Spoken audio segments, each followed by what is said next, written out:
继续来到南投，有一单位日月潭出发要驶到埔里的客运，讲飞落来一只这个蜂，伫司机的边安尼汪汪叫。司机为着要来赶这个蜂，规台车蛇偏离车道去共弄着。铁马店的店面，搁甲徛伫路边的店员共弄着伤。这个店员的阿叔讲，这个客运公司甲司机拢无来关心，拢无来小借问，实在真无意思。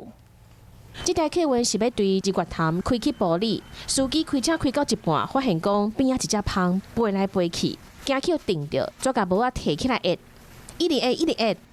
为着赶这只蜂，结果规台车去弄着租脚踏车的店，